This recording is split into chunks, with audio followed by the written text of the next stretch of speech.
My Kenmore 70 series dryer has problem again. Last time I replaced the heating element and it produced heat, no problem.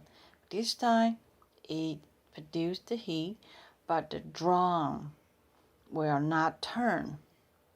So most likely the bell is broken.